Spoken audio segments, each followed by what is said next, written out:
Hello and welcome to Center Ice Cardcast, your one-stop podcast shop for all things hockey cards. My name is Eric Andrews, also known in the hobby as Hammerhawks.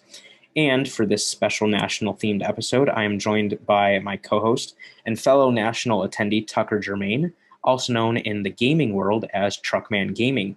Hey there. So we'll just start off the episode by kind of going step by step about what our experience was like at the National. We ended up going on Friday afternoon and then all of Saturday. So when we first got there on Friday, this I believe is my fifth national. So all of which that have been at the same venue in Chicago. And, having been there 4 times previously, I kind of knew, where to be going, what to expect, things like that. So as we're pulling up, I go to, the parking garage, right? And we're driving back to the parking garage, and this is where I always park. And we get to the parking garage, and it's closed.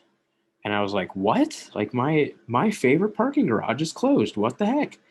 And now, you guys might think I'm a psychopath for having a favorite parking garage, but if you've been to this convention center and you've parked in this parking garage, because it has this really cool like tunnel walkway to get from the parking garage all the way to the convention center. And it's just like a really fun way to like kind of get in the mindset of like going to the show.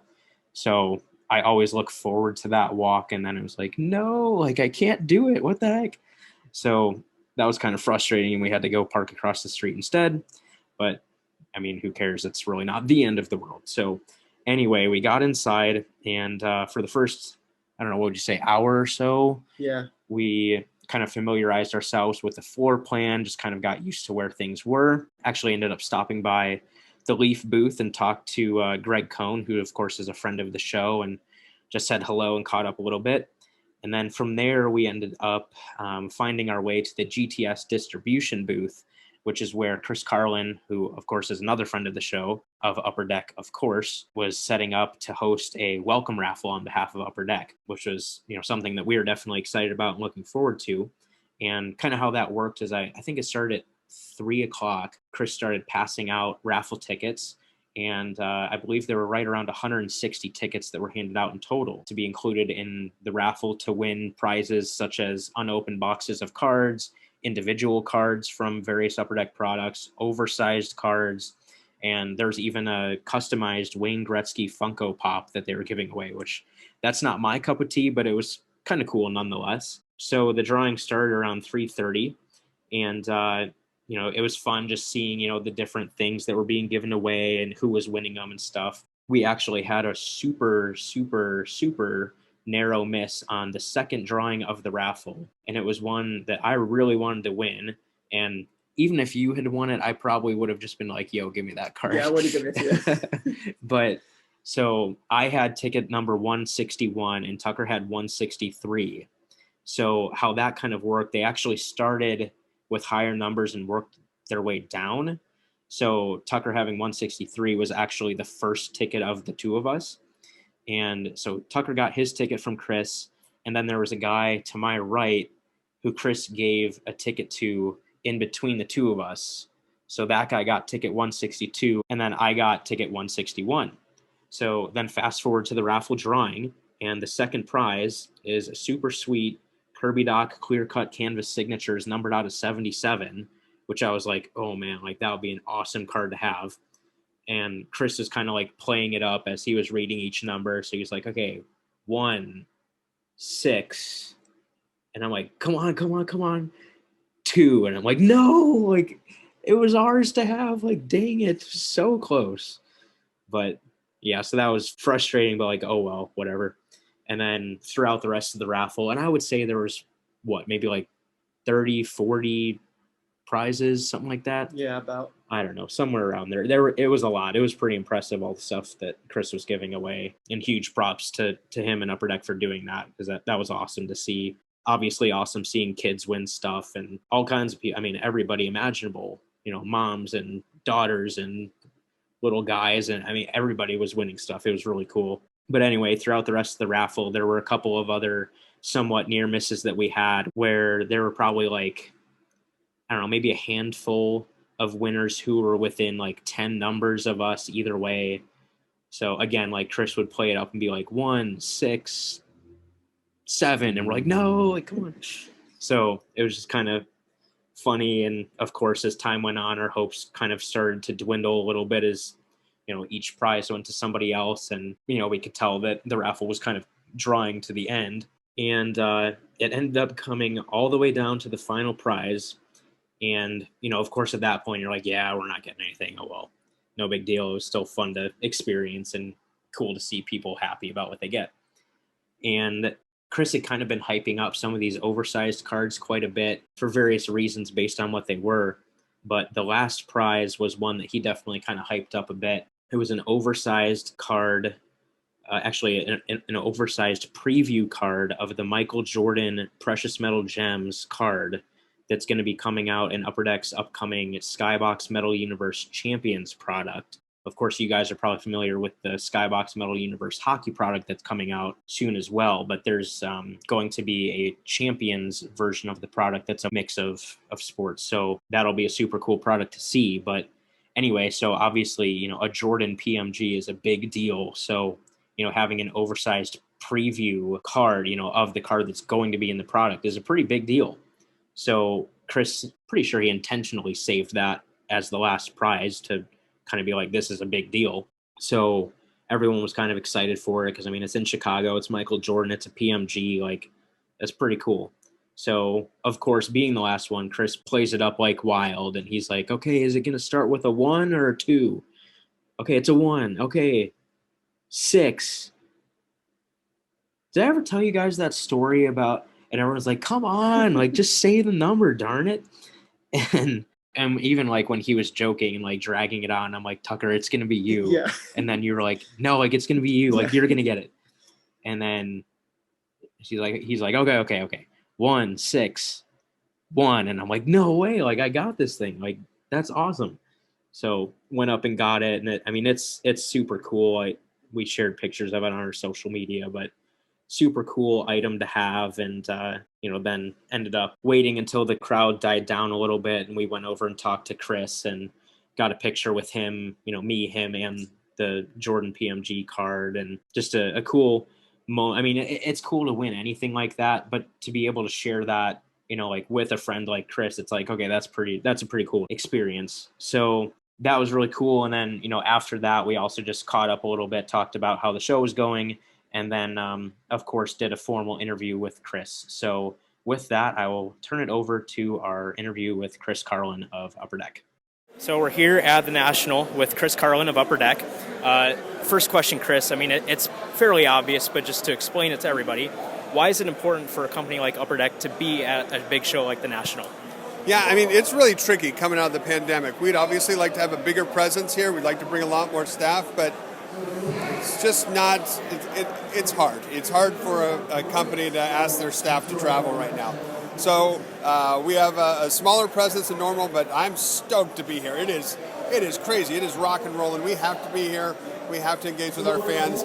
A lot of the money that we spend on bringing staff here, we spend on cool stuff to give away. So that's been fun to go from trade nights or set up today for the welcome raffle and give some great items away for collectors. It's really just a chance to reconnect, engage, and Upper Deck's always been known as the collector's choice. And for me, it's really important that we thank our collectors and we're out here and able to engage with them and let them know how much we appreciate them.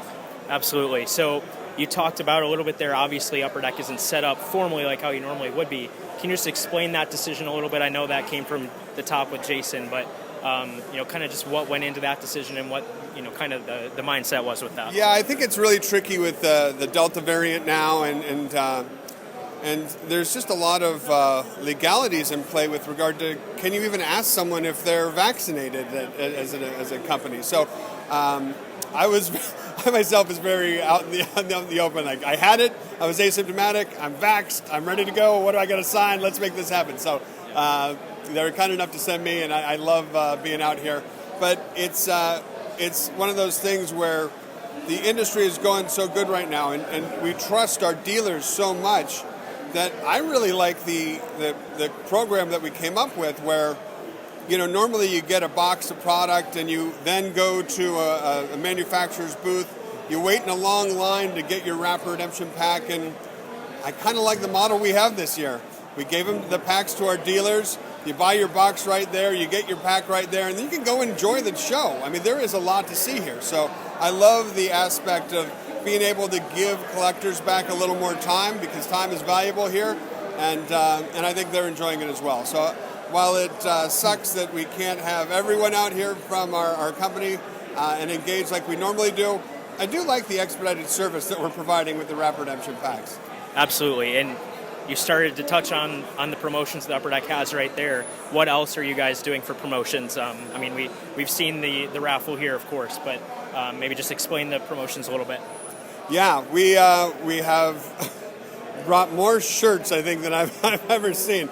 And I actually had to tell our head of marketing, I was like, you realize that I'm dealing with all these shirts, and they're heavy, and so I've been schlepping these all around. But it's great to find a home on collectors' backs, and the shirts are one thing. We've got break mats, we've got sling packs, we've got blow-up cards, we've got autograph cards, we've got boxes. So again, to be able to share those with our fans at the biggest show of the year is a real treat. And it is really nice to see so many old friends, so many new faces. There's a real youth movement in collecting right now that gives me such hope for the future, as well as I'm seeing a bit more diversity in the show this year. So more brown and Asian faces, and that's great. So normally it's a bunch of white dudes. So it's female collectors are out here. We made shirts for the ladies, so that was really fun. And I just like the way the hobby's trending with more diversity and more youth, and it shows a lot of potential for the future. We think that, is this the top of the market? Maybe, but I believe that with some of the new focus and the new people entering the hobby, that it bodes very well for more people coming in the future. Absolutely, and you talked about some of the things that you've been excited about and have been looking forward to for the show. And I know you talked on some things there. What have been some of the other highlights for you of the show so far? Yeah, Upper Deck made 3 really big announcements yesterday. We had a main stage appearance. We did some breaks, again, more fan engagement. But we announced an exclusive multi-year deal with AEW Wrestling. First time Upper Deck is stepping into the squared circle and taking that on, but so many great characters there. You've got Sting, Chris Jericho, the Rhodes Brothers, so many more, and we're really excited to bring that. It basically broke our Twitter when we announced it, because AEW fans were going crazy. When? Where? How do I get it? Shut up and take my money, everything. So that was really fun to see.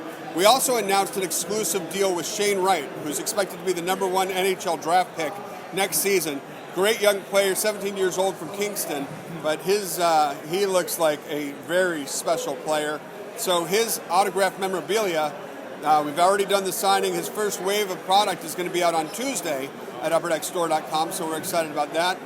And then one of the bigger announcements, I think so many fans love our Goodwin Champions product, but what we've done is we brought back some of the designers who did the amazing Fleer inserts and Skybox inserts from the 90s. We brought them back. We contracted them to do a new set of cards. It's going to be called Skybox Metal Universe Champions, coming out this fall. You'll have basketball players, you'll have football players, you'll have golfers, you'll have hockey players, the spectrum. It's going to be like Goodwin Champions on steroids, but all the 90s amazing inserts that people have come to love. And Cut Above, Intimidation Nation, Precious Metal Gems, just so many things. I'm geeking out thinking about it. So that's going to be a huge release as well. So I'm stoked to be able to finally share that and start sharing more and more images of those cards. Yeah, for sure. And obviously a show like the National provides you a chance to get out of California, see a different part of the world. Obviously you've been to Chicago many times, but maybe just talk a little bit about what kind of fun things that you're doing outside of the show, whether that be, fun food that you're having or events that you're going to or anything like that. Yeah, I had some great deep dish pizza, but I got like halfway through and I was like, holy cow. I don't know, I'm going to get out of here. So yeah, that definitely weighs you down, but it's so good. But really the most amazing nightlife things we're seeing are these trade nights, the emergence of the trade nights.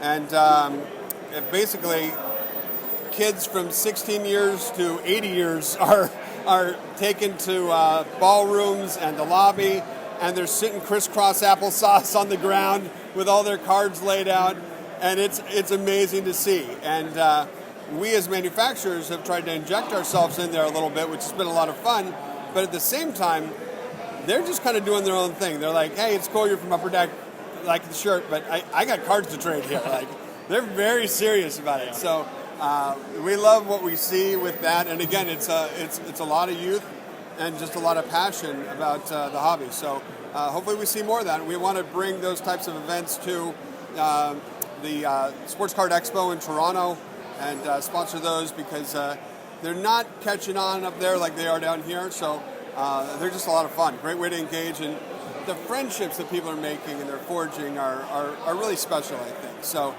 you see a lot of, I know we're trying to be socially distant and safe, but a lot of hugs and high fives, and it's just, it's been a great week, I think, for everyone. Absolutely, and I think that's all the questions that we have. Is there anything that you would want to add about your experience at the National or Upper Deck's experience at the National? Yeah, I think just the best part, again, are seeing things that you would normally never see, and making sure to take that business card of the different dealers, because I love going to shops because everyone offers something a little different. It's a little different experience.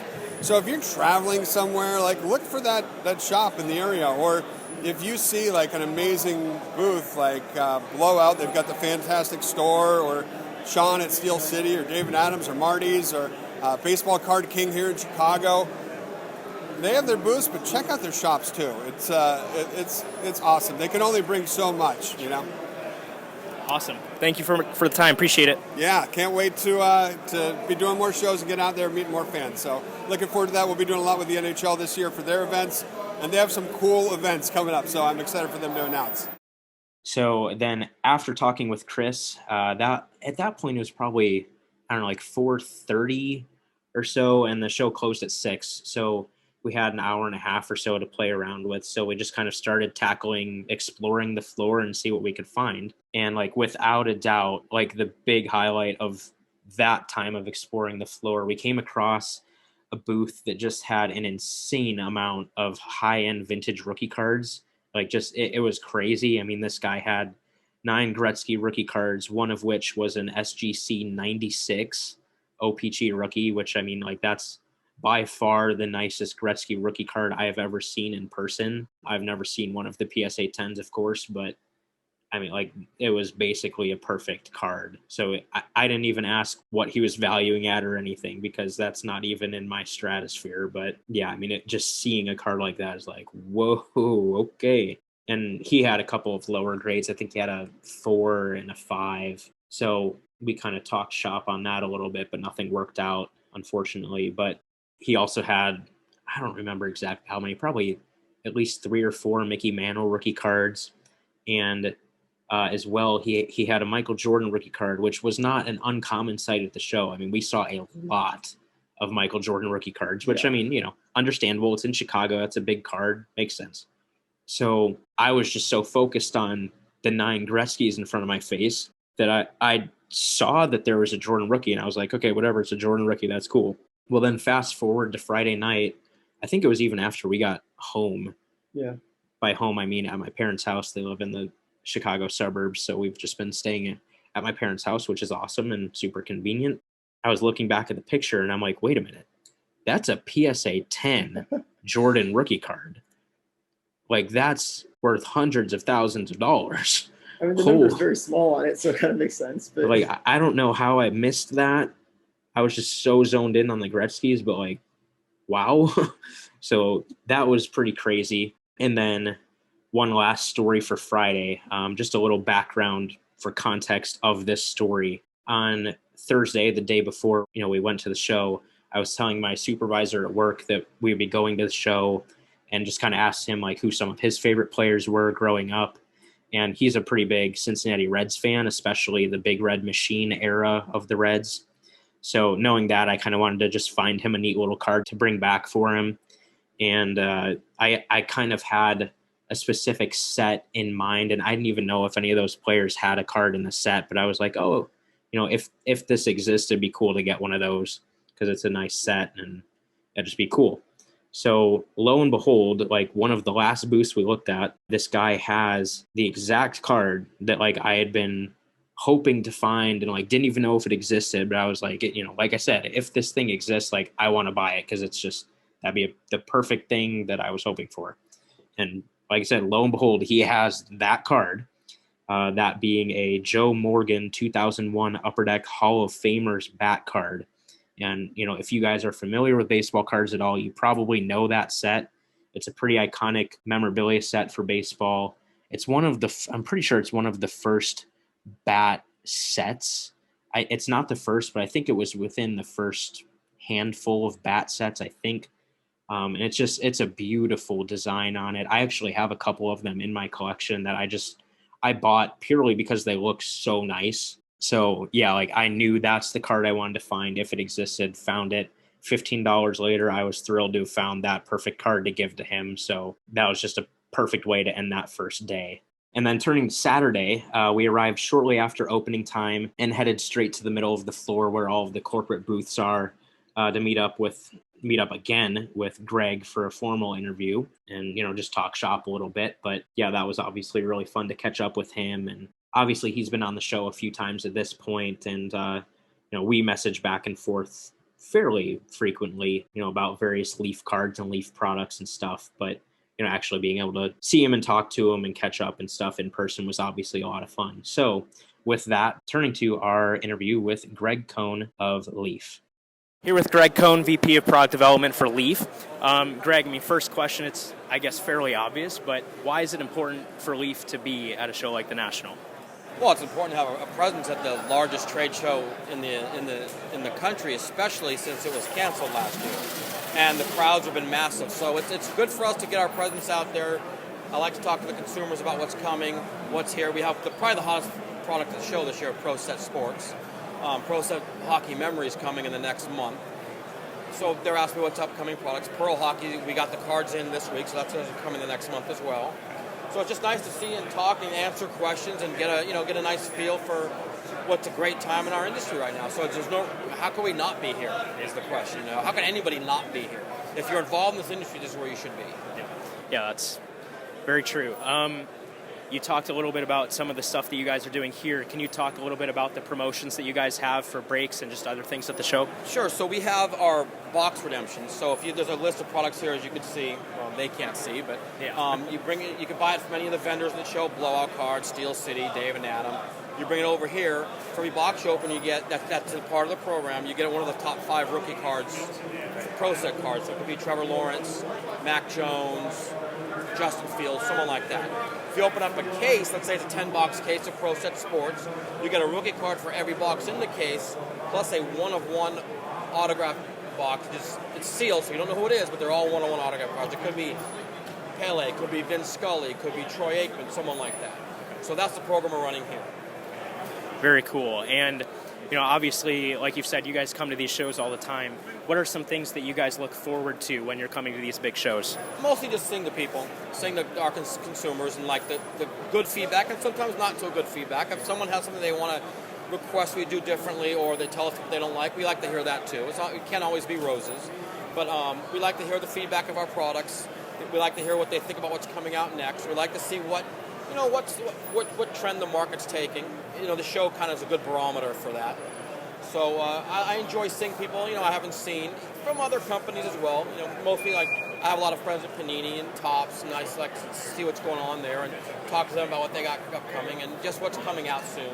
But generally, I just like seeing the consumers, seeing the people that buy our stuff, give us feedback about our stuff and how they enjoy our product and what they like to see in the future. Yeah, absolutely. And of course, this is kind of a fun type of show to be at, too. So for you, would you say there have been any highlights of this specific show so far? The highlights for this show, for us so far, have been the response to Pro Set Sports, the response to Pro Set for us in general has been overwhelming. But the Pro Set Sports product, where the case would just seem to be loaded over, we like seeing people do well with our products. And because we hand collate all of our products, we make sure there's value in every box. I've enjoyed, with the signers here, we were able to get another deal done with, let's say, Hulk Hogan. through the show. So we know we got a deal done with him because he's getting harder to get. So I like getting some of the autograph deals done. We were able to purchase bats from my Lumber Baseball coming out next year from one of our vendors here that has deals in game used bats. We're able to pick up some stuff for that. So it's an idea of being able to see like I said, I love seeing our product get open. And I love going around the show and seeing what's hot out there and what we can bring back for our products in the future. Absolutely. And of course, you guys are in Chicago, you're here for the National, but you have time outside of the National. So what have been some of the things that you've enjoyed, whether it be fun food or events or anything like that you guys have been able to enjoy while you've been in Chicago? Well, food's great. I love going to Giordano's, obviously, or Lou Malnati's, but it's been a trickier thing this trip because of COVID. So, like, our hotel really doesn't have room service right now. Limited menus at the bar, so it's a little tricky getting around. But we've been able to go to a couple places that we enjoy eating. Boston Fish Market, which no one really knows about, which is a fantastic fish market, 10 minutes from here. But then, I like just seeing people at the bar. Just, everyone comes up to you and says, "Hey, Greg, how you doing? Nice to see you from Leaf." And we talk about stuff. And it's just, I love seeing the people around the show. I loved seeing at both our hotel, and I saw pictures online of the Lowe's hotel. Everyone in the hall is just doing trades. There's trade nights in our lobby. So it's fun seeing that. The interaction, we see a lot of new faces. It's not the, I'm used to seeing at the National with kind of the same face every year. We see tons of new faces. So seeing the crowd outside the show has been impressive. Very cool. And you mentioned Pro Set Hockey a little bit earlier. Maybe if you could pick like one word to describe Pro Set Hockey, what it'll be like and why, what would that be?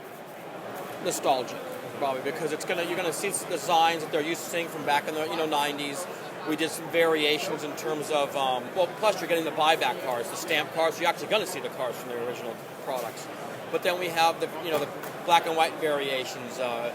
We have, like I told you, variations where you'll have to find the player is, but like maybe it's Mike Modano has Bill Clinton in the crowd. Yep. And Bobby Hull, you'll see Gordie Howe in the crowd. You'll see the background of Daryl Sittler, I think it is, he has a regular version and the city of Toronto in the background, stuff like that.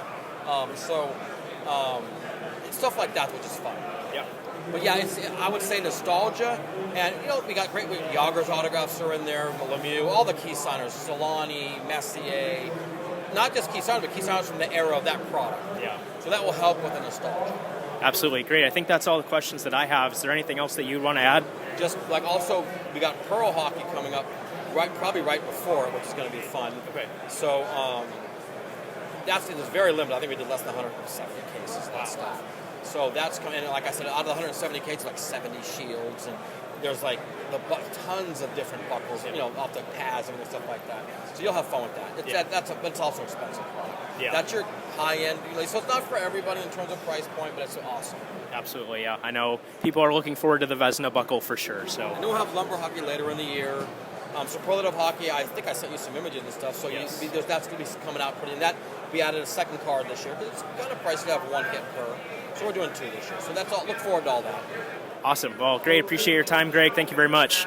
Thank you very much, guys. After that, we continued exploring the floor a little bit more. One of the big highlights of that round of exploration was a booth that had just some amazing vintage hockey cards. Like, they had some stuff from other sports too, but they had a really nice selection of specifically vintage hockey cards, highlighted primarily by complete sets of 1911-12 C55, which of course is the George Vezina rookie card set, as well as the 1912-13 C57 set, which isn't quite as well known, but I mean, that's a pretty big set as well. And then an individual card that they had, which I don't think I have seen this high grade of a copy in person either. That being a Bobby Orr PSA 8 Topps rookie card, which was just stunning. Yeah, I mean, just seeing cards like that is super fun, and it's just, you can't help but just be in awe and appreciate looking at those kinds of cards. At this point, you might notice, well, hey, you guys haven't mentioned anything about buying anything. Well, yeah, you're right, because unfortunately, and we'll get down to this later, but I was talking with Jeremy Lee, who, of course, you guys know is a good friend of the show as well. We were just kind of catching up and talking about the show, and Jeremy was like, hey, like, what percentage do you think, of the show is hockey? And I was like, honestly, it's like 1%. Like, there just isn't much hockey here. Like, we're seeing a lot of Gretzky rookie cards. We're seeing ton of McDavid Young Guns, Crosby Young Guns, Matthews Young Guns, but like there just isn't that much volume. Like you'll see a card sprinkled in here and there, and then you'll see guys that have, like the dollar boxes of inserts and stuff, and it's just nothing like wildly interesting. But in terms of like booths that had a decent amount of quality hockey, they just were very few and far between. So to that point, there just wasn't anything that I came across or that Tucker came across that was like, yeah, I'm gonna buy this. We saw stuff, but it just wasn't for us. So it took until late Saturday morning to come across a booth that had stuff that was of interest to us. So I finally made my first purchase. They had this booth had these cards are $3, these are $5, these are $10, these are $20. So I was looking through those and found 4 different cards that I ended up buying to make my first purchase. So the first 3 all are for my 0304 Master Collection project. Those being Paul Kariya Milan Hayduk dual jersey, a Doug Weight Chris Osgood dual jersey, and a Brent Cron auto puck. All of those being from 0304 Pacific Luxury Suite. And then going through the $20 box, there's just a card that kind of just caught my eye as like that's a really nice card and the price isn't bad. So I'm just going to buy it, and it'll probably just end up being a trader that, if someone else wants it for their collection and I can get something nice for myself, great. But yeah, it was just one of those cards that caught my eye, and I just decided to go ahead and buy it. That being a really beautiful Colton Parayko Upper Deck Chronology Timeless Memories auto patch. It's a beautiful photo, and it's a really nice 3-color patch with a gold ink autograph on it. It's a beautiful card. And obviously I am in no way, shape, or form a fan of the St. Louis Blues, being a huge Blackhawks fan, but you have to appreciate a card like that. Just a beautiful card. So ended up picking up those 4 cards as my first purchase of the show.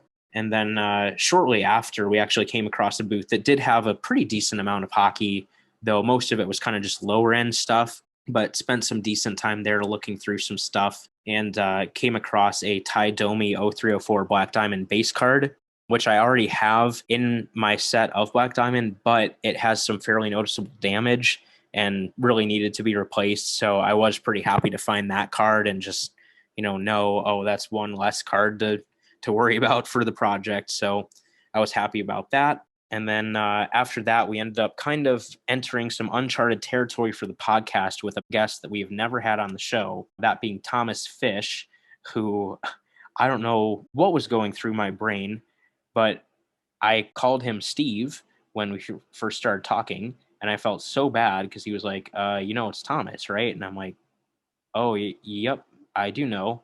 I don't know what I'm talking about. I feel terrible. So that was awkward, but I appreciated his grace in the situation, of course.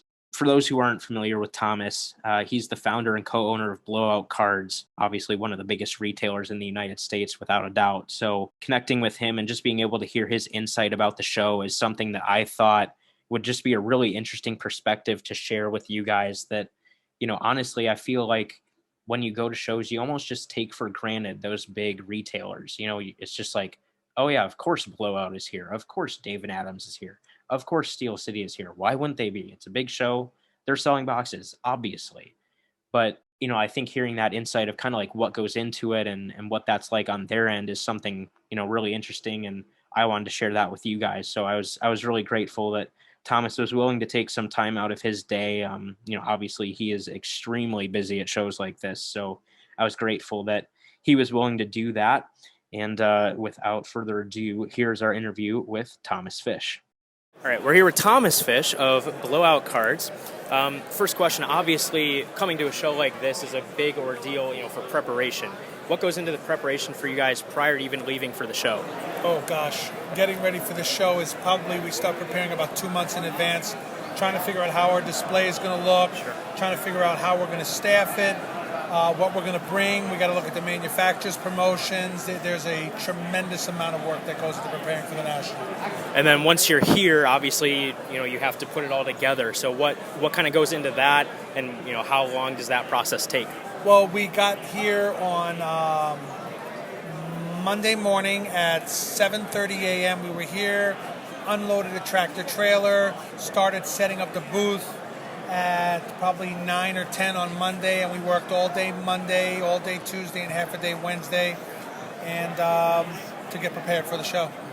And then I know something that we had talked about previously that you want to talk about too was just, the vendors that are and are not set up, and, kind of the importance of that and just what your thoughts are.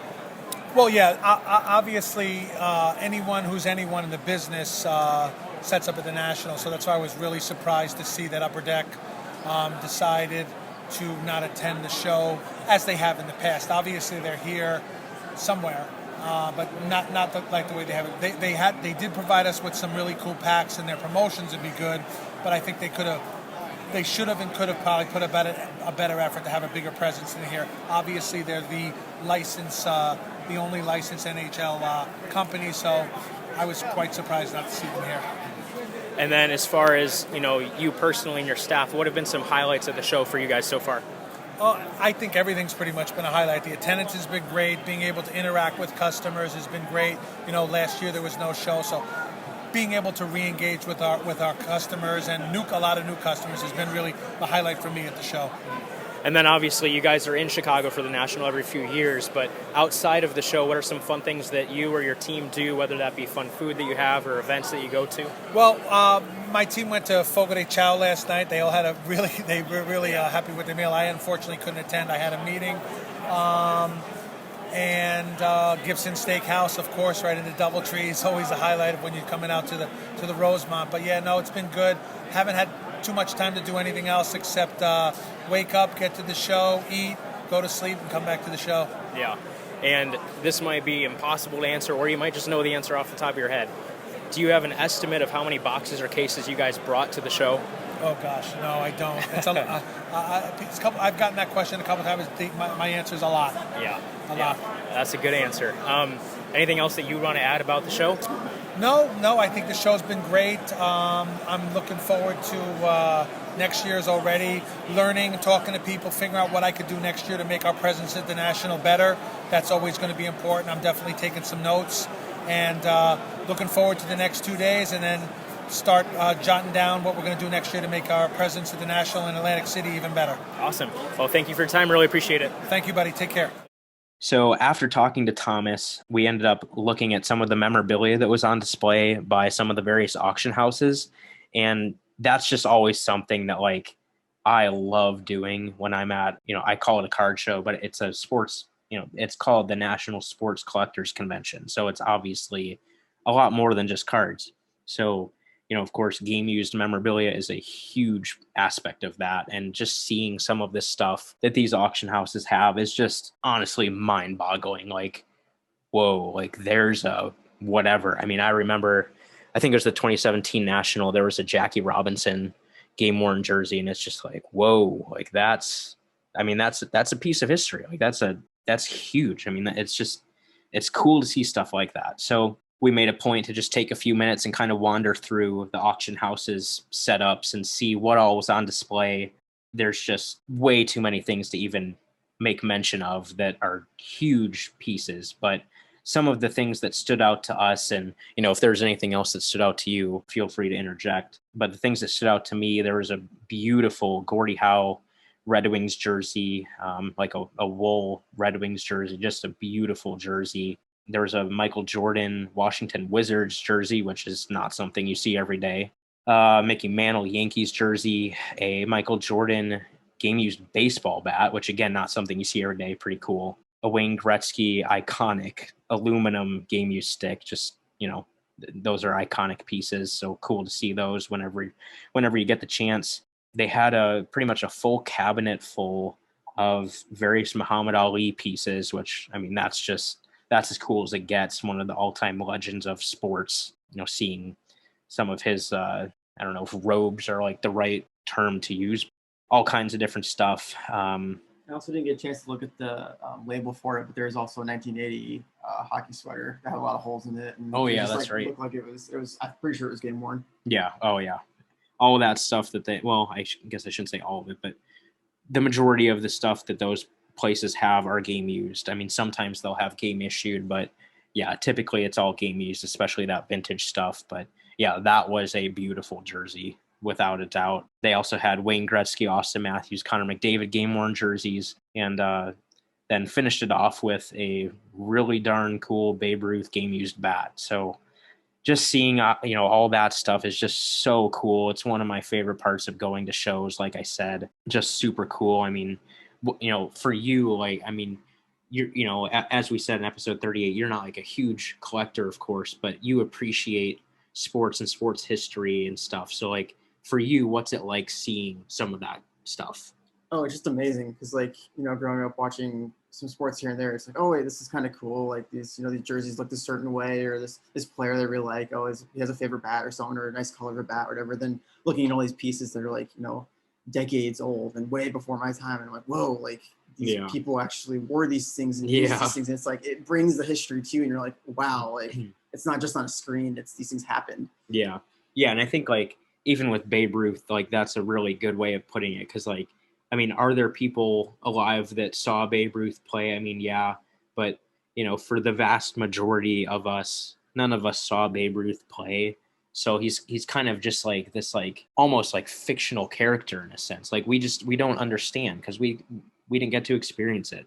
So getting to see a bat and it's like no, like that was his bat, like one of his bats that he used in the game. Like it's so cool. So even though I'm not a huge memorabilia collector. I mean, I am to an extent, but certainly nothing nearly that big ticket of items. It's just so cool to see that stuff. So definitely made a point to go check that stuff out.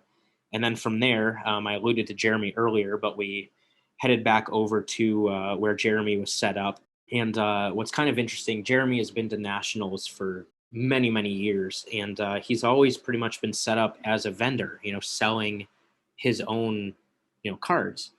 And this year was a little bit different, obviously with him having started Sports Cards Live last year, he was at the show kind of on behalf of Sports Cards Live rather than as a vendor. So, it was just super, super fun to catch up with Jeremy. I actually met him. We were talking about it before starting to record, but I think we first met at the National in 2011 and have stayed in touch to varying degrees ever since, more so over the last few years, and definitely would consider him a friend in the hobby for sure. Just a great guy, super down to earth. And it's just really great talking to him and catching up and talking about cards. So without further ado, here is our interview with the one and only Jeremy Lee. We are here with our good friend Jeremy Lee of Sports Cards Live and Hobby Insider. Jeremy, appreciate your time first and foremost. First of all, I know that you always make a point to get to the National whenever you can. So why do you feel that coming to the National for yourself is such a big deal? Well, thanks for having me, Eric. It's great to chat and see you again for the first time in person in some time. I just love it. Like, for me, cards are a big part of sports cards are a lifestyle. And as I've been saying this show, sports cards are a subculture. We have everything in this subculture besides our own cuisine. But I think we have everything else that subcultures have. And some people might argue that crappy card show food is our cuisine, but Uber Eats being delivered. Anyway, I love the show. I love coming here. I love being around all these like-minded people. I love the action. This year is the craziest I've ever seen it. I've been saying, I've been here all week. On Wednesday, it was busier here on Wednesday than any other day I've ever seen at any national. So it's important for me to be here to meet up with friends. I've met a lot of people in the last year and a half virtually, as many of us have. So to meet all these people in person, take pictures with them, really further those relationships. That's really what it's all about for me. And because I have my show on YouTube, Sports Cards Live, it gave me a chance to have a presence here for that, spread the word a little bit, meet a lot of the companies in the industry, find more guests, all those reasons. Even if I didn't have the show, I'd still be here. I wouldn't miss it. So I love it. The hobby's very healthy right now. Last night I went to the Lowe's Hotel at about 11 o'clock. I walked in there, and there were probably, no joke, 500 people on the main level throughout. It's like a big U-shaped kind of couple of hallways. People were People are staking their claim of a couple square feet of carpet and putting their cards out. It was like an impromptu trade night. Wow. Could have been a card show itself. And it was hilarious. People were set up in the flight center. They were set up by the elevators. They were set up on the floor. They were set up just outside the bathrooms. It was crazy. So anyway, the hobby's just booming. Yeah. And it's younger than I've ever seen it. I mean, that's a big takeaway here. There's so many young people. You know, there's still some old people, but there's way more young than old now. Have you noticed that yourself at all? Absolutely. Yeah. Yeah. Absolutely. Yeah. So we were talking about this before we started recording, but if you have an exact number, how many nationals have you been to now? Well, I mean, my first one I think was 2007, and I missed one, and then there was none in 2020. So I think this is my 13th. I'm gonna have to just go with that moving forward. Yeah, I think this is my 13th. And I went to the one in Atlantic City a few years ago. I don't remember the year. And I'd spent all my money on the first day, and I didn't know many people there. And so on the Thursday, I switched my flight to go home from the Sunday to Friday because I was ready to go. And I didn't like Atlantic City. There was nothing to do there really. So this one, I'm happy to be here. And the hobby seems like it's just blowing up. There's so many. Look right there. There's a youngster there's a young guy there. Like, I'm talking 10-year-olds. Yeah. 10, 11-year-olds. They're all over the place. It's awesome. It's really a good sign. Yeah, absolutely. And you talked a little bit about, how this is kind of a little bit different for you being here for your show instead of as a set-up vendor, selling your own cards and stuff. So with that, I mean, I know you talked about making new connections and stuff, but how have you kind of gone about the show strategy-wise for looking for cards for your collection? So, I mean, lucky for me, I have where we're sitting around. I have this table, a couple of chairs, and I have my banners for my show. This has become a really nice little spot to sit and hang out, and people come by. They come by all day, every day, and introducing themselves to me and saying, "Hey, I watch your show. Thanks. Get a picture, all this," and it's been so much fun. But when I leave and I just walk around the show like anybody else. Like, I'm just walking around the show, looking at showcases. So my strategy is I want to be here as much as I can, but I also want to be on the floor as much as I can. So I'm walking the floor, looking in showcases, trying to make sure I see everything, which is always hard to do. What I'm hearing a lot of is that from other people, as I'm looking at showcases, is like every day the vendor's inventory is turning over. You can go to the same booth every day, look at the same showcase, and it's new cards because they're buying and they're trading. So you can't do the floor once and see everything. You almost have to do it once a day, which is impossible. Yeah, you can't. So you're not going to see everything at this show anymore. That's how much action is going on. So my strategy has been, I was here early Wednesday. The show opened at 3:30 to the public, but I was here like 9 because I'm part of a corporate group here today. So I looked for as much as I could, and it's quick. The strategy is fast. Like, you have to glance over these showcases. If anything catches your eye, we know something's going to catch your eye. We know, right? Right. We don't have to inspect every card in every showcase. So that's the strategy. Get through it quick on day one, because there's such less competition on day one to find cards. Sure. So you're looking for them, you find them, and then you have to do the deal. And I'll tell you, I've been saying this for months on my show to anyone who will listen to me. You have to strike when you see it. Don't think if you walk away it's going to be there when you come back. Yeah. And it happened to me once where I didn't buy it, and I thought, I think I want to go get it. It went back, it wasn't there. Okay, there's always more cards, so it wasn't a must-have. But I did buy a card at the end of the day on Wednesday that I know if I didn't buy it, it would have been gone. And I'm just fortunate that I was at the right place at the right time. Absolutely. So going along with that, whether it be that card that you just alluded to or a different card, what have been some of the big pickups for you so far? Well, so I haven't had a lot of transactions because I bought a card on Wednesday that cost me more money than I brought with me. So it was funny. I saw the card, and right away I was like, oh my god, that card is here. What? So he had a sticker price on it. I offered him, let's say the price, I'm going to use totally random numbers, but for proportional purposes, let's say the price was $150. I offered him $120, and he's like, no. not rude, but just like, no, not even a counter, nothing. I said 140. He's like, no, it's $150. And he said, if you don't buy it, I forgot my price gun today. If you don't buy it, if it doesn't sell today, it's $200 tomorrow. And I was like, yeah, that. And I thought it was a steal. So I'm like, yeah, I don't blame you. Like, so I knowing I don't have enough money on me, I'm like, all right, man. I go, I'll take it. He's like, all right. And then he was like, he kind of went, like, oh, I don't know, I want to sell it, you know. Yeah. I'm like, all right, I'll take it. And he's like, he says, all right. So, and then I go, okay, but the catch is I don't have the cash here. So we go over how I can pay him. I end up saying, okay, hold on, let me go find the money. I'll find the money, right? So he turned the card upside down. I came back to this booth, and a guy I knew was here, along with, you know, my this is my good friend's wife. That's my good friend over there. My brother works with them. So I came back here. They're here, and there's this other guy here who I know. And I go, guys, I just bought a card. I need to borrow $150. And the one guy's like, yeah, no problem. I can do it. I'm like, really? He's like, yeah, no problem. Whatever you need. I'm like, oh, okay, great. So half an hour later, he comes back. He lends me the money. I go back. I buy the card. And that was the end of Wednesday.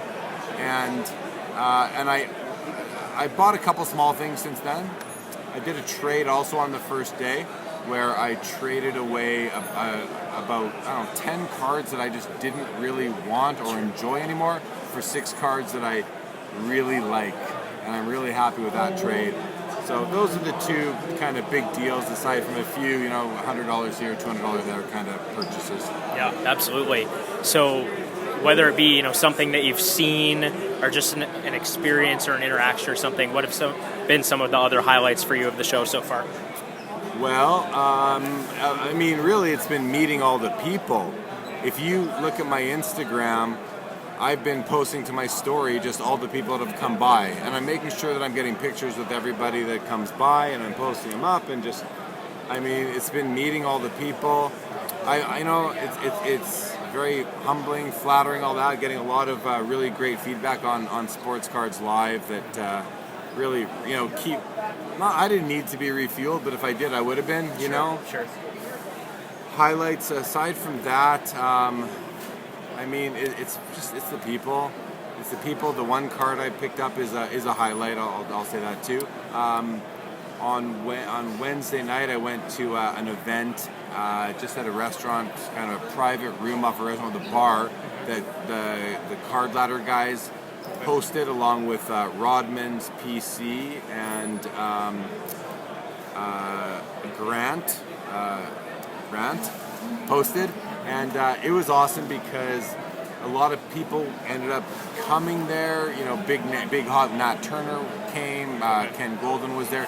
Jean, I think her last name is McDonald. Jean is from Arena Designs. That they just made the announcement like the next day that she's going to Upper Deck to work on their Fleared Skybox product. So hanging out there with those people was awesome.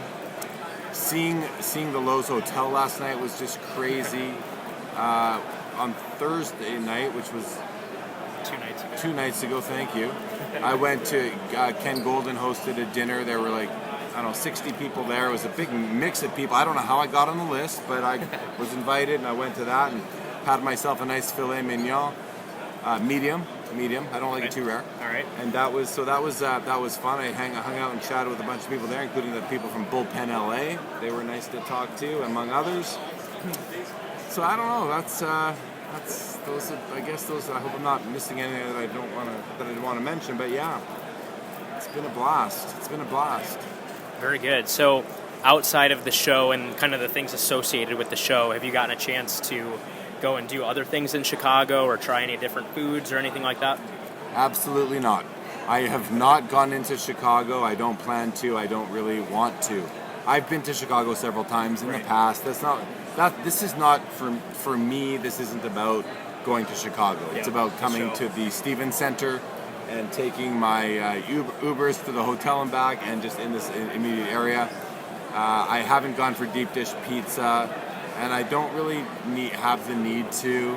It's not about, this trip isn't for, it's just not about that. Like I said earlier, in the hobby, we're our own subculture. We have everything except cuisine, and I'm living true to that this national, because the cuisine I've been eating has not been, it's been hors d'oeuvres. Except I did have that fillet with at the Golden event, where he announced his show is coming out on one of the top 3 networks he would have wanted to be on, and it's going to be called The Golden Touch, which is kind of neat. So that's coming. They're starting to film in September.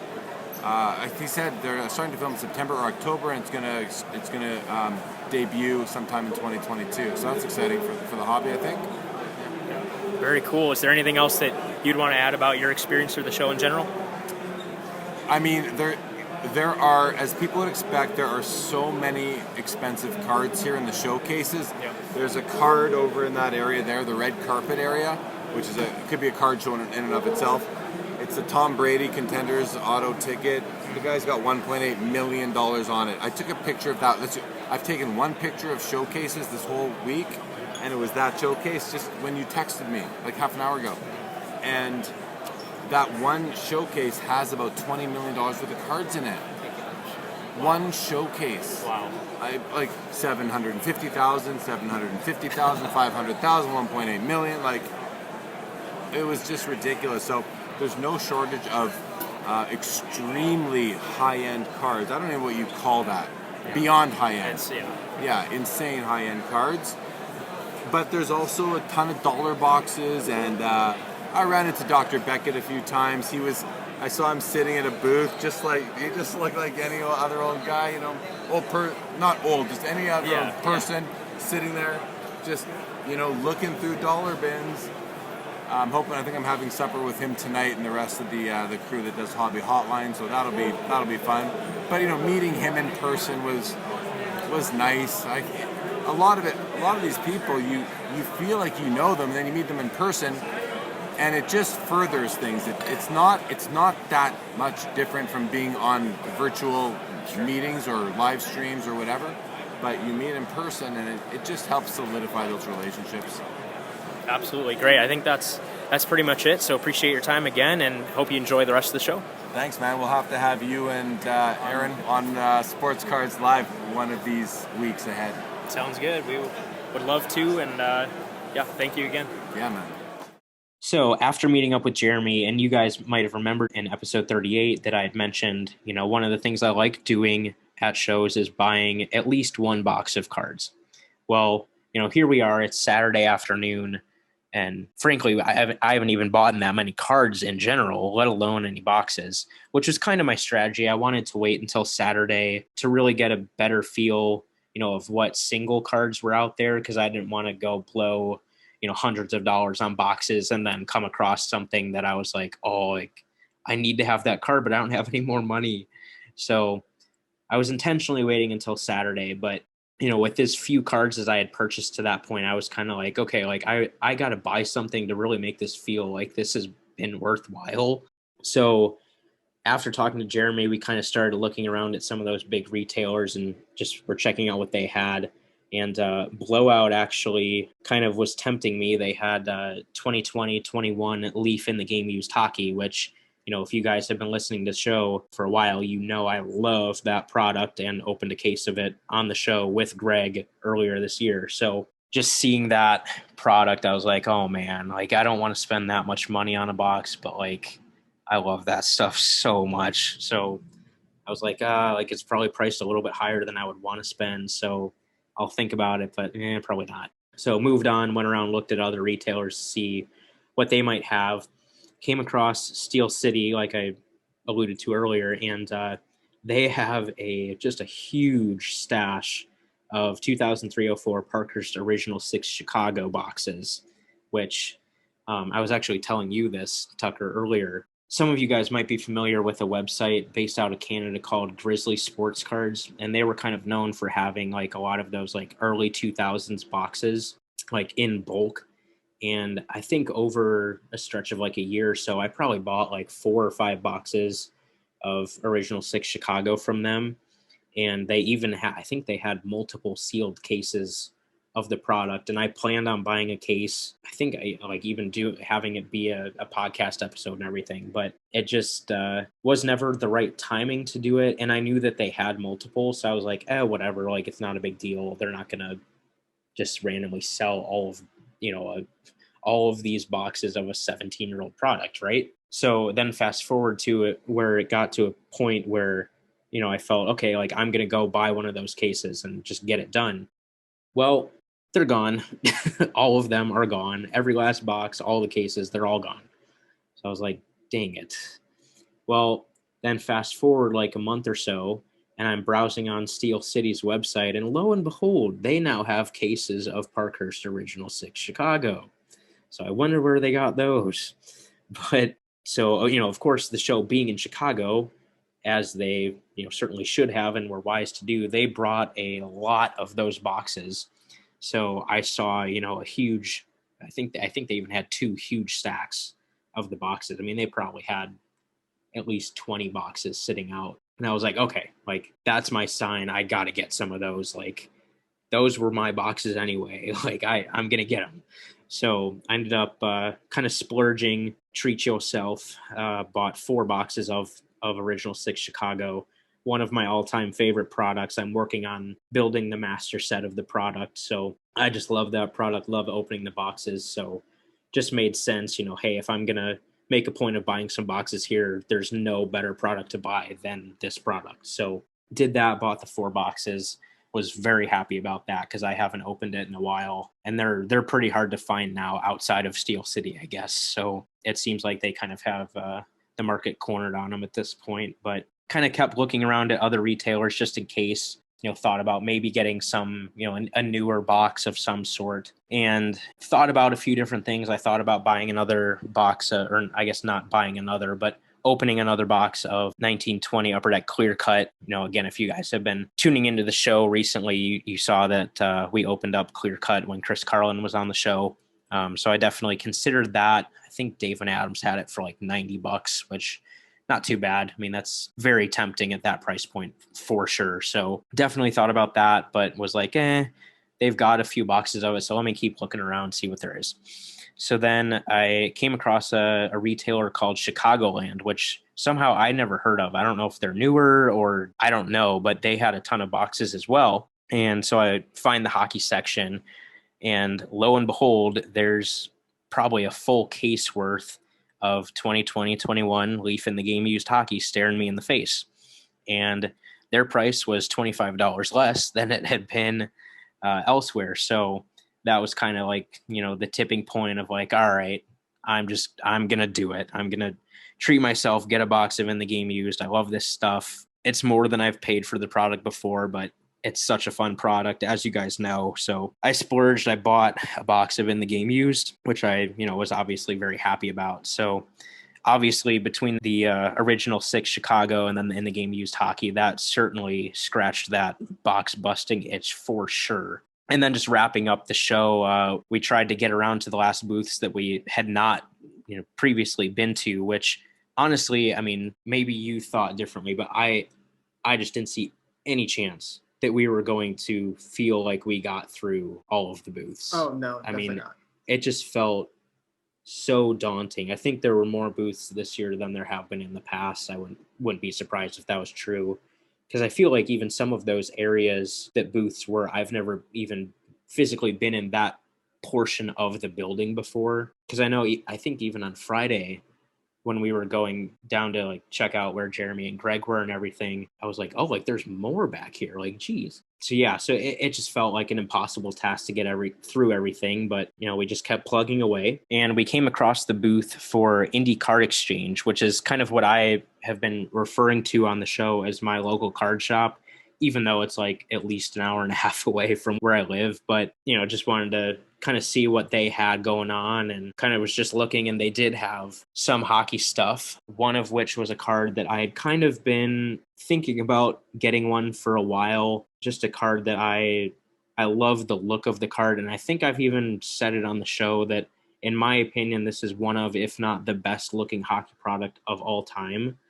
And they had this card that I was looking for and hoping to find. And I think even like coming into the weekend, I was like, it'd be kind of cool to find one of those cards. So lo and behold, there's the card. And they had a sticker price on it, which was more than I was probably wanting to spend. But, after being trigger happy on those 5 boxes, I was in the buying mindset. So I was like, like even if they won't come down, I'll buy it anyway. But luckily I just asked if, they would take X dollars for it. And they just said, oh yeah, sure. And I was like, oh, okay, great. Sounds good. I'll take it. So anyway, without further ado of the card itself, it's just an absolutely stunning card. Like I said, probably my favorite looking product of all time for hockey, that being 2003-04 Topps Pristine.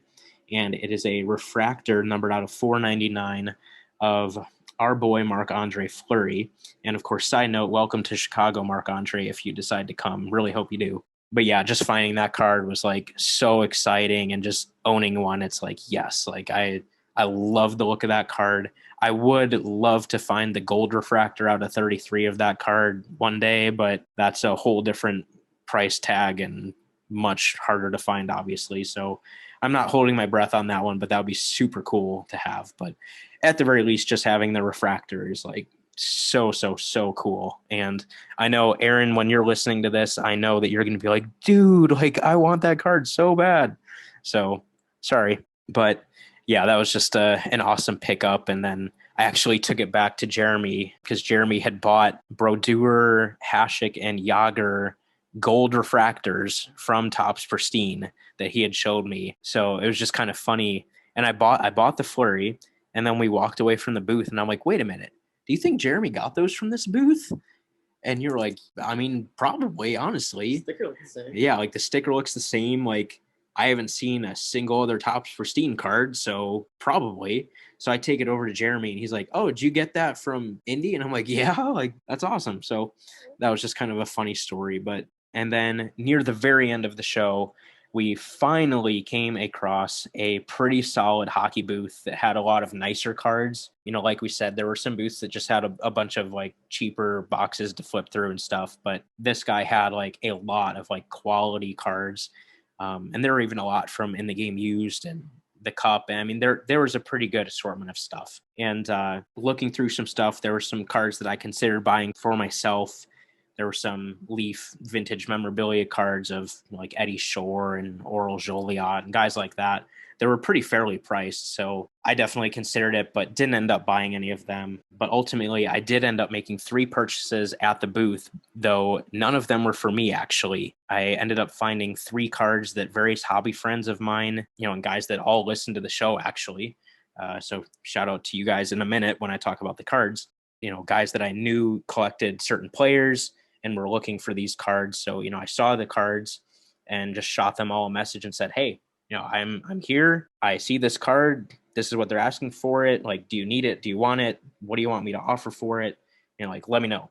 And luckily, all 3 of them needed the cards, which is awesome. And I was able to get them. So that was just like super awesome. I was really excited to be able to do that for them. Those 3 cards, I'll go through them individually. The first one being a Blake Lizotte Upper Deck Stature Blue out of 35 for Luke, who is LP Graphs on Instagram, a very loyal listener and has helped me acquire some PC cards in recent months. So I was really happy to return the favor for Luke. The second card was an In the Game Used Captain's Log of Jerome McGinley, Theo Fleury, Joe Nieuwendyk, and Lanny McDonald for our good buddy Al, who is just a hardcore Jerome McGinley collector. And you guys might even remember I pulled the blue Spectrum parallel of that card from my case and sold that to Al. So I've now helped Al get 2 cards of that rainbow, which is pretty cool. And then the last one, which actually was the first of the 3 that I bought, but saving it for last because it's by far the nicest card. Just an absolutely gorgeous Martin St. Louis In the Game Used jumbo glove for our buddy Brian, who is a big Marty St. Louis collector and has been hoarding these jumbo glove cards. I mean, it's just a beautiful card. It's one of the pink Spectrum parallels numbered out of 4, and it features just a breathtaking blue, black, and I guess that's a little hint of gray from the cuff of the glove, and then it has super thick white stitching from the Bauer logo on the cuff. So, I mean, it's just a spectacular card. Like, you don't have to care about cards, know about cards. You can look at this card and be like, that's pretty darn cool. So being able to find that for him and help him acquire that card was just definitely a highlight of the show for me, without a doubt.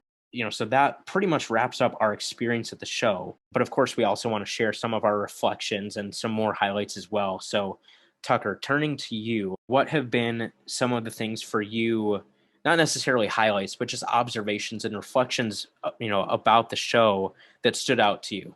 I guess as you alluded to, just kind of like walking into the entrance and just like seeing this like mass of just people and aisles and aisles and aisles of different vendors, and then you look far off in the distance and you see, oh, there's these giant banners, and those are all the corporate booths, or there was all the boxes and everything. Like, no, that's just the center. Yeah. And you just keep walking and you see all these like different like rooms and stuff and aisles, and just like these groups of people where like there's someone famous or something, just taking a bunch of photos. And just it was cool. I think Chris also mentioned in the interview just how there's like a lot of age difference too. Yeah. In this year, especially, I went with Eric 4 years ago, and I just remember in my mind it was just a lot of kind of like the same kind of people there. And then now I'm seeing like a lot younger kids and like at the giveaways and stuff, and just a lot of women too. There were a lot, and and I mean, sure, some of them were just wives and girlfriends, but like we saw like a lot of like women collectors, like like legitimate collectors. So like that was really cool too.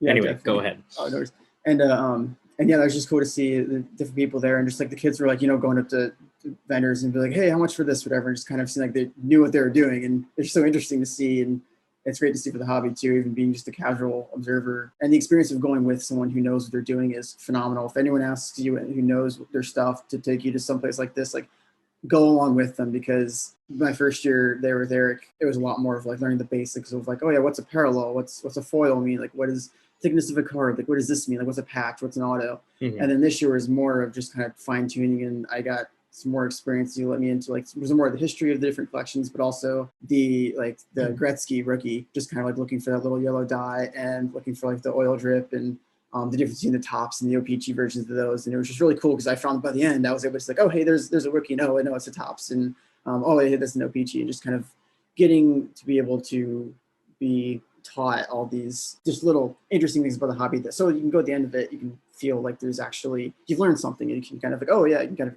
impress your non-collector friends and be like, oh hey, I know this about this, and this card actually is this you should look for. But, yeah, that's funny. I mean, even there were multiple times like toward the end of the show I was like, hey, there's a Gretzky rookie, is it a tops or OPG? And you would glance at it for like 2 or 3 seconds and be like, oh yeah, no, that's a tops. Like you just like immediately know. And I'm like, yep, like good job, like exactly right. Yeah, that was cool. Some of my reflections, I mean, I would echo a lot of what you said, seeing, just the diversity, really increasing at the show this year was awesome. You love to see that in any setting, but, especially I feel like in the collecting world. And, even Chris said this during his interview, historically, especially in hockey specifically, it's pretty much just kind of been a bunch of white dudes. So, seeing so many different types of people was just awesome. It was really encouraging. And even during the boom of the hobby in the last couple of years, there are times where it's exciting, times where it's frustrating, times where it's confusing.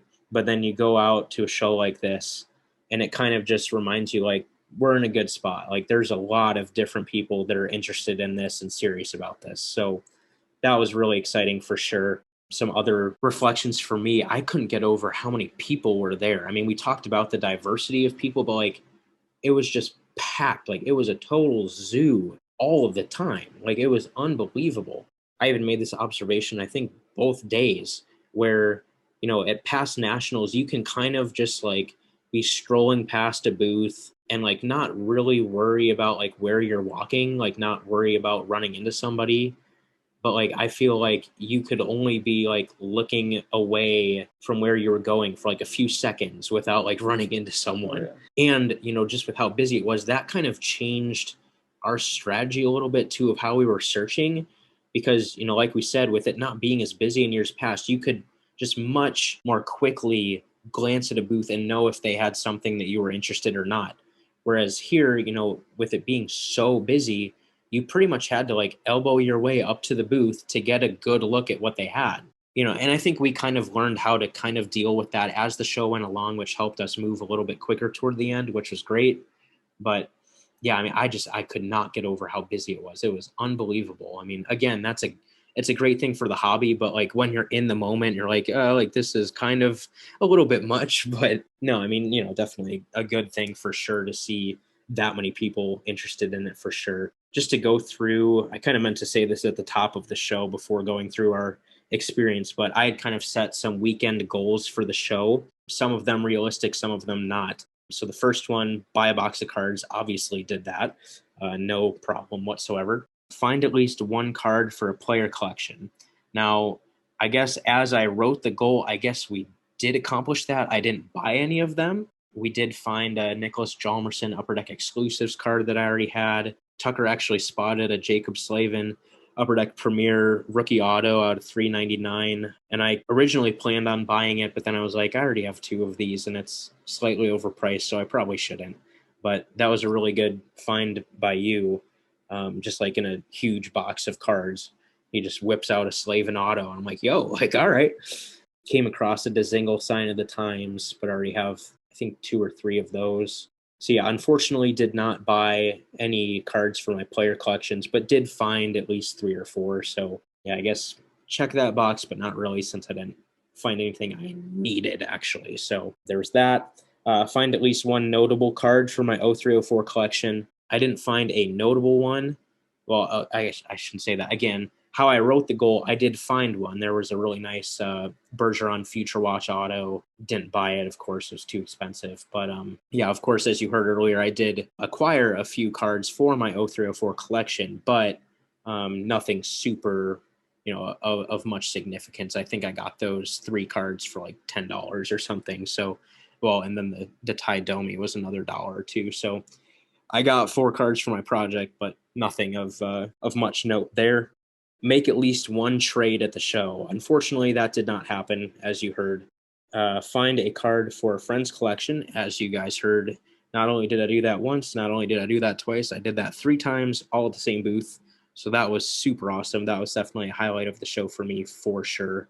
Another one, I honestly didn't know to think if this was realistic or not, but hoping that even just one person would know, who we were, and like, that we're with Center Ice Cardcast. And lo and behold, as we got in the show this morning and we were started to walk around, we came across Sal Berry with Puck Junk, and we were just looking at some of his cards. And then as we were like starting to walk away from the booth, he's like, wait a minute, are you guys from Center Ice Cardcast? And we're like, yeah, like, hey man, like that, like someone knows who we are. Like, that's cool. I mean, like we knew, like, yeah, like Greg and Chris and Jeremy, like they know who I am. So like I wasn't counting them, but just quote unquote attendee of the national, stopping us and saying, hey. So that was a goal, and fortunately that one was met. That was super cool. And Sal and I talked about both of our podcasts a little bit, and just kind of talking shop about cards and stuff like that. That was super fun, and just cool to talk to a listener too. So that was awesome. And then the final goal that I had, and realistically I didn't think that this was going to happen, but I put it on there just in case anyway. I wanted to acquire a Gretzky rookie card, which is why you heard me talk about the booth that had 9 of them that we were discussing trade, but it didn't work out. But I don't even know, between OPG and Topps, if I could put an estimate of how many Gretzky rookie cards we saw. I mean, I feel like it was probably at least like 100. Like, yeah, I mean, definitely. There were tons. I mean, they were everywhere. Not everywhere, but I mean, there were tons of them. There was pretty much, I feel like every 10 booths, like there was at least one. So, I mean, it was impressive how many Gretzky rookies there were, but I'm kind of choosing to be fairly picky on a Gretzky rookie that I will eventually acquire for my collection. I want it to, be an OPG. I want it to be kind of have like the wire cut edge. Some people call that an issue, but I want it to have that because it's just a nice characteristic from that time period. I want it to have the lines on the back, like the whole 9 yards. And then also, decent centering, decent registration, the oil drop of the Oilers logo to be fairly centered, all that. So I'm being pretty picky on it, while also knowing that I'm probably not going to be able to afford anything more than like a PSA 4 or 5. And even at that, that would just because I'm trading for it, not because I'm buying it. So there were certainly, countless Gretzky rookie cards at the show, but none of them were the right one for me, and that's okay. Like I said, I didn't realistically think that it was going to happen. So yeah, I mean that was kind of my goals, and I guess obviously didn't accomplish all of them. I mean, had I gotten a Gretzky rookie card, like no matter what else happened at the show, it would have been a success. But I think realistically, that was a pretty successful show. Given the goals that I had. Trying to think of what other highlights there would be for me. I mean, catching up with, guys like Jeremy and Chris and Greg, just, talking to them. I don't think I had met Chris in person before. Greg, I think we had met, but we didn't know it because I've opened a case of In the Game Used at the Leaf booth before. So I'm sure he was there and probably watching, and we probably talked, but just didn't know it because we've only really become friends over the last couple of years. So, actually getting to talk to him in person was awesome. And like Jeremy said in his interview, it's really about the people. I mean, we've kind of gotten used to just interacting online, even just with people in our everyday lives, but especially in the hobby. I mean, most people that we interact with in the hobby, we will never meet. So, actually being able to talk to some of those guys in person was just awesome. I feel like those are really pretty much the biggest highlights for me. Is there any other, highlights for you that stand out? I think personally, I think Jeremy also mentioned this, but just kind of seeing like everyone kind of coming together for like this like common interest, because you have like, I mean, just everyone there is in some way or another is connected to either themselves personally or someone they know and care about, like being invested in this hobby. It's just kind of cool to see like, oh, you can walk up and like just have random people. Like one of the guys who pointed us to one of the hockey stands.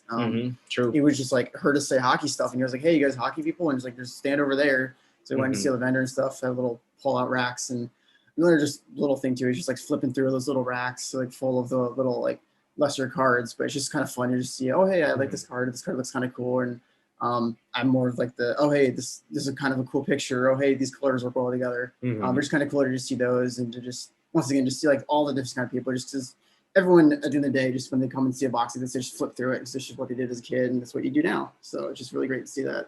Yeah, that was actually a really cool moment too, because that booth that he pointed us to, we had walked by 10, 15 minutes earlier and didn't even notice that all of those hockey boxes were there.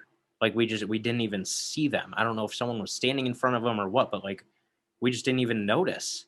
And he, was like, oh, like back over there's that booth. And we're like, what is he talking about? Like we were just over there. Like there was nothing, like we didn't really know. I mean, there were some hockey cards, here and there, but like he's making it sound like there's a ton of hockey cards over there. Like, how do we miss this? And we go over there and we're like, yo, like this dude was right. Like, holy crap. And like that was where you came across that Slavin autograph card. Yeah, that was a really cool moment for sure. I mean, he didn't have to do that, at all. He, like you said, he just heard us say hockey. And he was like, oh, like go over there. And we're like, okay, cool. So yeah, that was awesome for sure. I feel like that's pretty much like all the reflections and highlights that I can think of. Do you have anything else, or you want to turn to the In the Game Used box break? I think we can go ahead and go to the box break. All right, let's do some busting. It's time. All right, so like I said, if you guys have watched or listened to our show in the past, you guys are probably familiar with this product. As I've established countless times, it's one of, if not my favorite products every single year, and is really the only product that I break pretty much every year. So I am certainly excited to see what comes out of this box. Obviously, I did pretty well with that case when we had Greg on the show earlier this year.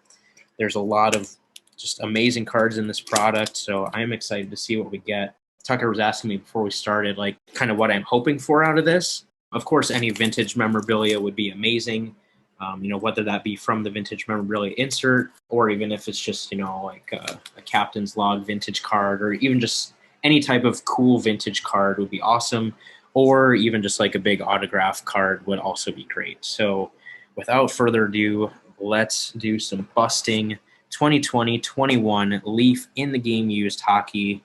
Here we go. Of course, there are 5 cards per box, so it's a quick break, but boy, oh boy, is it ever fun.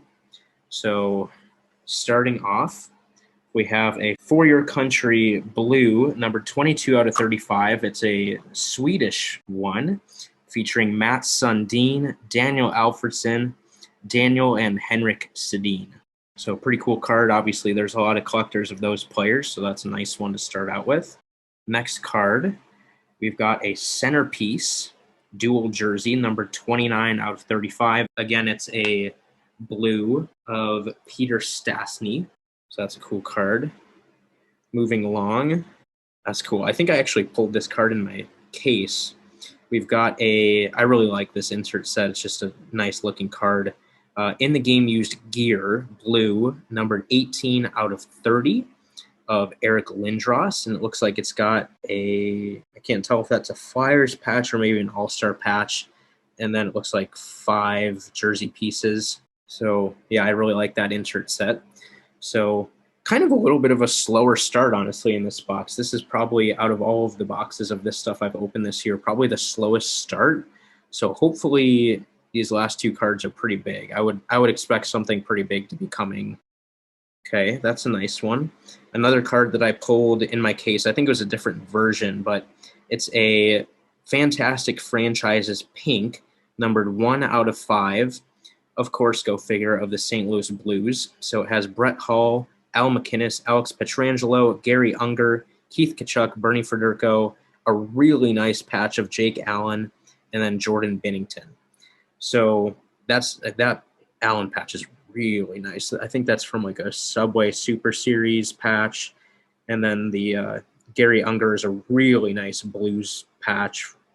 Very nice for sure. We've got a couple other patches, a couple jerseys, and then Federko is a stick. So again, I mean, we've kind of started out pretty slow here. So the last card being autograph, I would be surprised if it's not something big, but we shall see. So the 5th and final card. Okay, that's pretty good. That's pretty good. I'll take that. It's a once-in-a-generation purple autograph jersey, number 9 of 12 of Eric Lindros. And I don't know if I've ever pulled a Lindros auto or even had a Lindros auto before. So, yeah, that's definitely a cool one to end on. Definitely a good name. Got 2 Lindros cards, so that's cool. Yeah, I mean, like I said, I love this stuff. It's such a great product. So definitely fun to open that up for sure. So yeah, I think that's honestly probably going to wrap it up for the episode. I mean, it's been a fairly long episode. Hopefully you guys enjoyed it. We loved being at the show. We loved taking pictures of cool stuff at the show and sharing that with you guys. You know, obviously a little bit different of a type of episode, but definitely a fun one for us to put together. And our first ever episode that Aaron had absolutely nothing to do with. So Aaron, hopefully you enjoyed the show as well. And we'll get back to our normal format in episode 40. So with that, that'll do for this special national themed episode of Center Ice Cardcast. Please be sure to follow us on social media. We can be found on Facebook, Instagram, and YouTube at Center Ice Cardcast, and on Twitter at Center Ice CC. Please also be sure to subscribe to the show on your podcast platform of choice to make sure you never miss a future episode. Until next time on Center Ice Cardcast, keep collecting those hockey cards.